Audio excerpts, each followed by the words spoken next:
어서오세요. 건강의 집입니다. 오늘 어떤 일로 오셨나요? 오늘 역류성 식도염 때문에 예약한 손님이시군요. 그럼 바로 상담실로 이동하겠습니다. 먼저 회원님께서 상담 문의하신 부분부터 확인하겠습니다. 역류성 식도염이 고민이라고 하셨죠? 주로 어떤 점이 불편하신지 말씀해 주시겠어요? 속이 쓰리거나 답답할 때가 많고 가슴 통증과 구토 증상도 있으시다고요? 회원님께서 말씀하신 증상들로 봤을 때는 역류성 식도염을 의심해 볼 수 있을 것 같습니다. 역류성 식도염은 위산을 포함해 위에 있던 내용물들이 식도로 역류하면서 염증을 일으키는 질환입니다. 주로 식도와 위 주변에 있는 괄약근이 약해져서 역류가 발생하게 되는데요. 증상은 주로 회원님께서도 자주 느끼시는 바와 같이 속쓰림, 답답함, 가슴 통증 등이 있고 간혹 목소리가 쉬는 경우도 있습니다. 그럼 지금부터 역류성 식도염 해결 방법을 알려드릴게요. 첫 번째 방법은 적절한 양만큼 식사하는 것입니다. 역류성 식도염은 평소 식습관이 많은 영향을 주는데요. 배부름이 느껴지면 위장에 압력이 가해졌다는 의미입니다. 따라서 역류가 일어나는 것을 막기 위해 식사를 끝마쳐야 하는데요. 두 번째 방법은 천천히 먹기입니다. 빨리 먹을수록 포만감이 늦게 느껴지기 때문에 앞서 말한 이유와 같이 역류로 이어질 수 있죠. 그러니 식사 시간을 넉넉히 두고 천천히 식사하시는 것이 좋아요. 마지막으로 세 번째, 밥을 먹고 바로 눕지 않기입니다. 밥을 먹고 바로 눕는 습관은 역류성 식도염을 발생시키는 가장 안 좋은 습관인데요. 특히 위산 분비가 활발해지는 저녁 시간에 식사하고 바로 누우면 역류할 가능성이 큽니다. 그러니 간단한 운동과 함께 소화시키고 자는 것을 추천해드려요. 그렇다면 저녁 식사는 언제 해야 역류성 식도염을 예방할 수 있을까요? 바로 취침 3시간 전입니다. 3시간은 섭취했던 음식물들이 소장으로 내려가기 충분한 시간인데요. 소화를 시킨 뒤 취침할 수 있어 역류를 막을 수 있습니다. 회원님, 혹시 고기를 자주 드시나요? 속이 불편해진 이유로 채소를 자주 먹는 습관이 생기셨다고요. 그렇다면 아주 잘하고 계신 겁니다.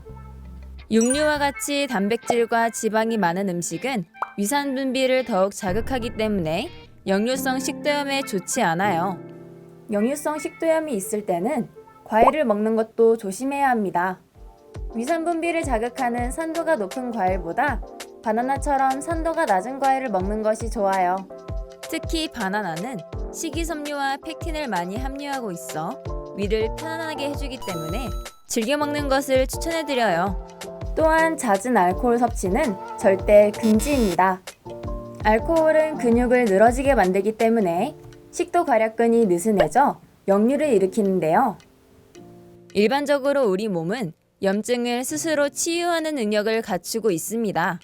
알코올은 치유 능력을 지연시켜 염증이 잘 낫지 않게 만들어요. 따라서 지나친 음주는 절대 금물입니다. 이제 식습관과 더불어 일상생활 속에서 해결할 수 있는 팁을 알려드릴게요. 회원님, 혹시 흡연하시나요? 흡연도 역류성 식도염에 위험한데요. 담배는 식도 괄약근을 느슨하게 만들어 역류를 일으키죠. 또한 담배는 식도와 위 점막을 상하게 하고 입에 있는 침을 마르게 합니다. 역류성 식도염을 예방하는데 침은 굉장히 중요한 역할을 하는데요. 마지막으로 취침 시에는 똑바로 누워 자는 것보다 상체를 세워 자는 것이 좋습니다. 반드시 누워 자면 복부가 받는 압력이 증가해 괄약근이 이완되는데요. 이에 따라 역류가 발생하기 쉬워져 상체를 세워 자는 것이 예방에 도움이 됩니다. 오늘 상담해드린 내용을 다시 한번 정리해 드릴게요. 첫 번째, 과식, 야식, 폭식 피하기. 두 번째, 육류 등 단백질과 지방이 많은 음식 피하기. 세 번째, 금주 금연하기. 네 번째, 상체를 높인 상태에서 취침하기입니다. 이 네 가지를 일상생활에서 잘 지키시면 회원님의 고민이 분명 해결될 거예요. 오늘 상담은 여기까지입니다. 회원님, 오늘 상담은 도움이 되셨나요? 말씀드린 내용을 잘 실천하셔서 역류성 식도염 해결에 도움이 되셨기를 바랍니다. 그럼 조심히 들어가세요.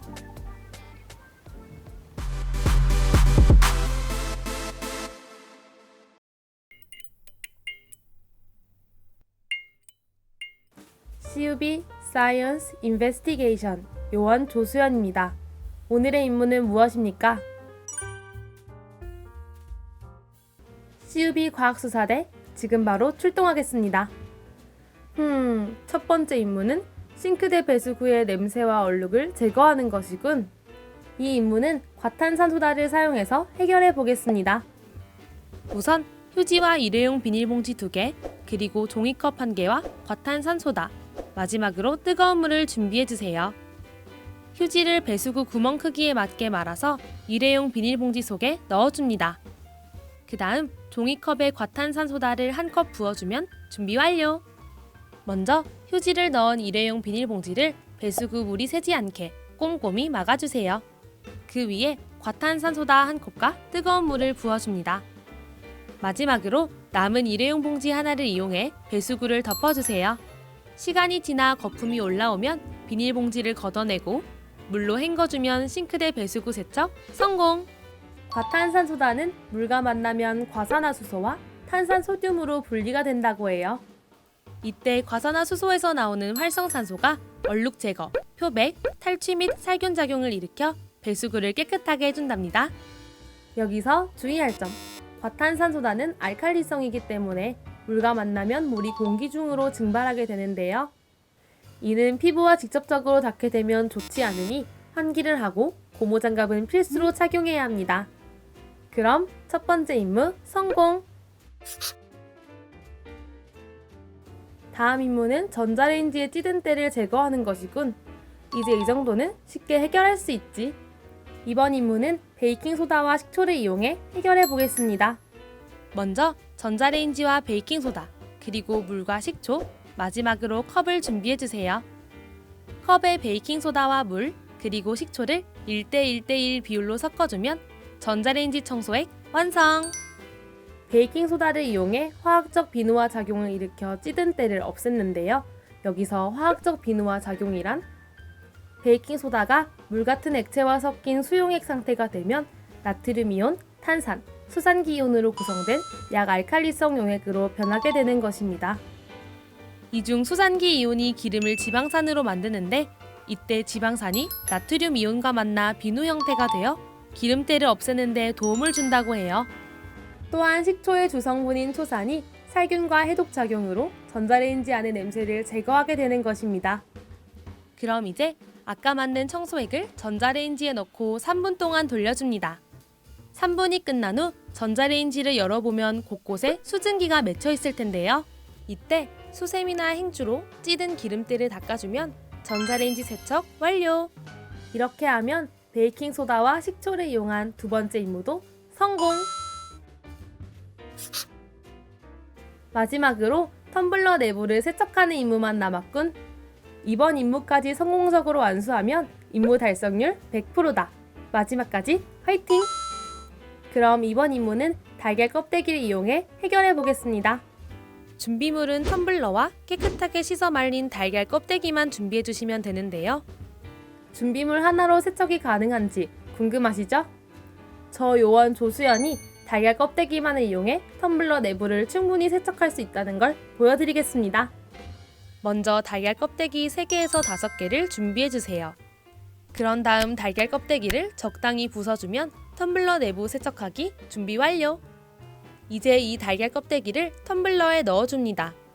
그 다음 텀블러 안에 적은 양의 물을 넣고 뚜껑을 닫은 후 적당히 흔들어주세요. 이제 안에 내용물을 버려주고 물로 헹궈 마무리해주면 텀블러 내부 세척 끝! 달걀 껍데기에는 흰 막이 있는데요. 이 흰 막이 텀블러 속에 보이지 않게 쌓인 미네랄 입자를 제거하게 되면서 물때와 침전물이 없어지는 것이죠. 또한 달걀 껍데기가 텀블러 내부와 마찰하면서 찌꺼기가 깨끗하게 씻겨나가는 것에도 도움을 준다고 해요. 만약 더 큰 효과를 보고 싶으면 베이킹소다를 두어 숟가락 넣어주면 세척 효과를 높일 수 있습니다. 하지만 너무 자주 세척하게 된다면 항균 작용을 위한 내부 코팅이 벗겨져 안 좋은 물질들이 나올 수 있으므로 이 점은 주의해야 한답니다. 그럼 달걀 껍데기의 특성을 이용한 마지막 임무도 성공! 요원 조수연, 오늘 임무도 성공적으로 완수했습니다. 그럼 다음 임무까지 대기하고 있겠습니다.